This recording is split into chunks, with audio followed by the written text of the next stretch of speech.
Le Seigneur soit avec vous.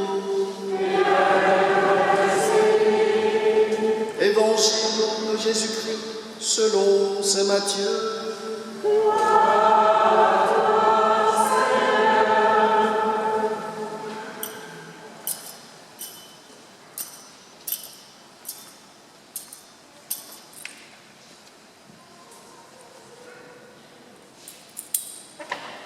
En ce temps-là, voyant les foules, Jésus gravit la montagne.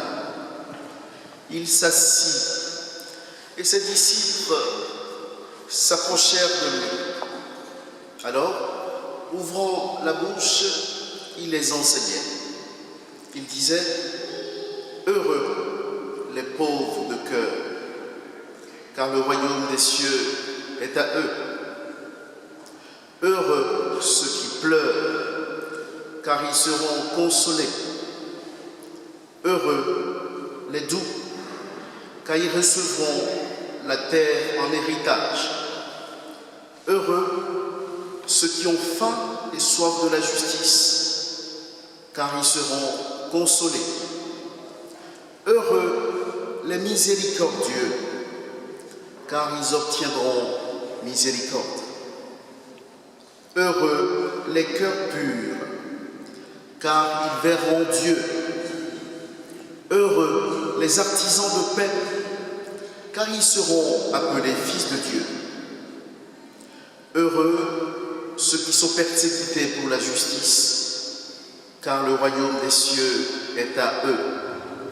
Heureux êtes-vous si l'on vous insulte, si l'on vous persécute, et si l'on dit faussement toutes sortes de mal contre vous à cause de moi.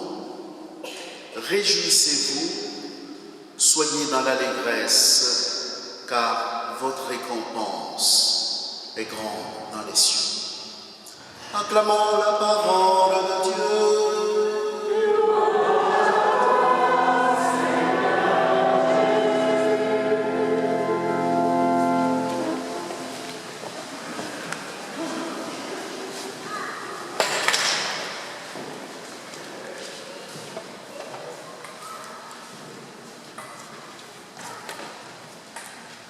Ces gens, vêtus de robes blanches, qui sont-ils et d'où viennent-ils? Je lui répondis: Mon Seigneur, toi tu le sais. Et il me dit: Ceux-là viennent de la grande épreuve. Ils ont lavé leurs robes et ils les ont blanchies dans le sang de l'agneau. Le genre littéraire de l'Apocalypse de Saint Jean nous permet d'entrevoir l'avenir avec espérance et sérénité. L'Apocalypse, c'est la révélation de ce qui va arriver à la fin des temps. Mais ce qui va arriver est déjà là. Le genre littéraire de l'Apocalypse de Saint Jean nous met dans l'intemporel. Il est de tous les temps passés, les temps à venir et le temps actuel. Ce genre littéraire nous met donc dans l'actualité. Vous avez certainement écouté la radio ce matin. Il fallait, en plus de cela, écouter ce genre littéraire précis qui nous parle de ce temps présent. Ceux-là viennent de la grande épreuve, ils ont lavé leurs robes, ils les ont blanchies dans le sang de l'agneau. Ceux-là, c'est vous, c'est moi, c'est tout le peuple chrétien, c'est tous ensemble que nous sommes dans cette épreuve. Et à partir de ce que décrit l'Apocalypse de Saint Jean, nous pouvons entrevoir et voir Dieu comme le tout autre. Le tout autre, pourquoi? Parce que dans le monde des religions, le christianisme est le seul qui dit et qui croit que Dieu, notre Dieu, s'est uni à nous. Il est la tête du corps que nous formons. Ce corps saint que sanctifie Dieu lui-même. Lui, il est saint et il nous appelle à la sainteté. Ce corps, comment le décrire? L'actualité du monde, du show business, me donne une idée. Ce corps, on peut l'appeler le grand corps malade. Grand parce qu'il a une tête qui le sauve, une tête qui lui montre l'horizon, une tête qui le régénère sans cesse. Ils ont lavé leurs robes dans le sang de l'agneau. Cela veut dire que au cœur de ce temps qui passe, au cœur de tous les temps, le christianisme, la véritable Église, est en perpétuel enfantement. Que sera donc cet enfant qui va naître? Ressemblera-t-il à cette tête dont il est le corps? Voilà tout le sens de la fête que nous célébrons aujourd'hui. En perpétuel enfantement, cela veut dire que tout est à faire, tout est à vivre, tout est à espérer.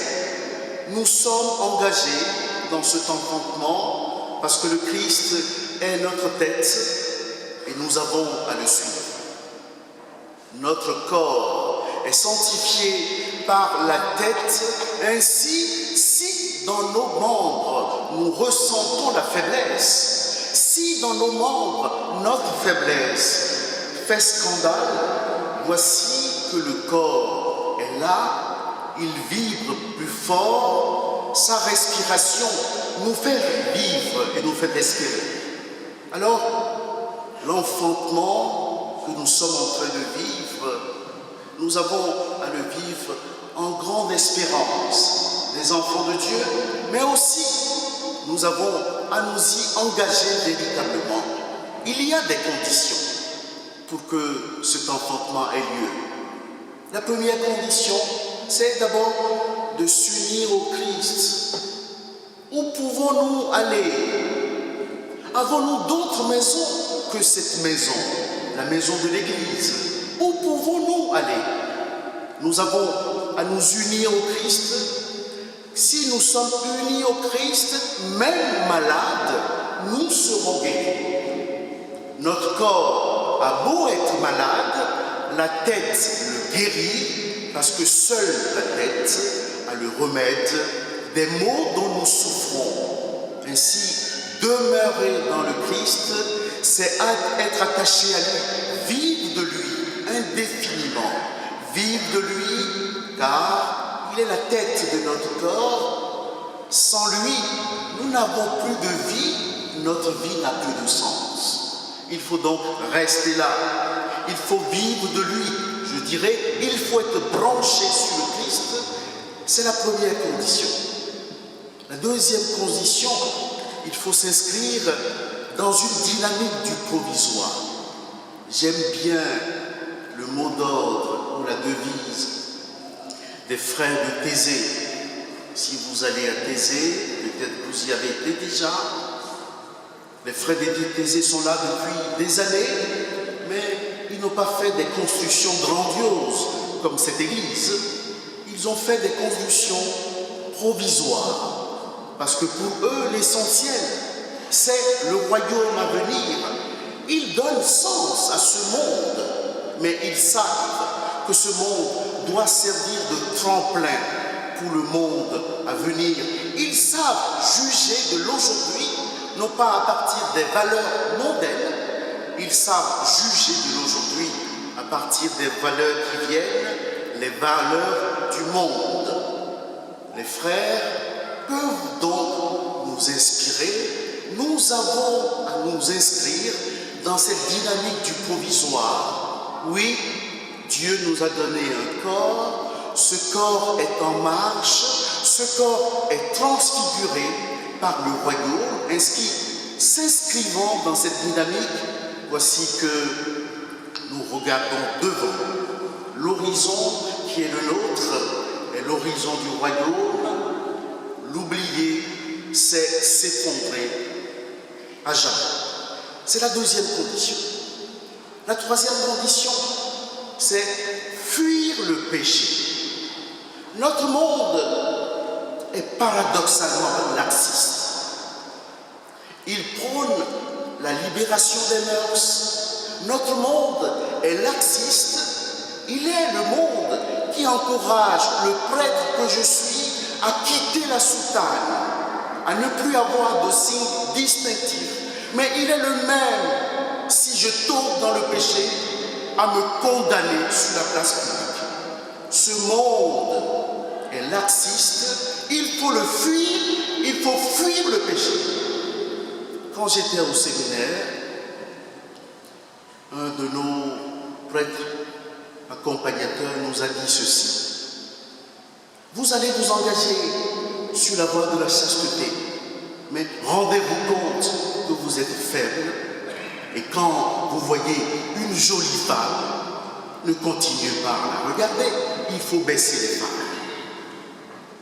On nous a appris à baisser les phares, on nous a appris à fuir le péché. Alors, quand notre monde nous encourage à faire vivre cette promiscuité, à vivre avec tout le monde, à ne pas cultiver la séparation, alors voici que ce monde nous conduit à notre perte. Alors, vous qui êtes devant moi, voici que vous aussi, vous avez à fuir le péché. Si nous voulons être saints, nous avons à fuir le péché, nous avons à nous préserver.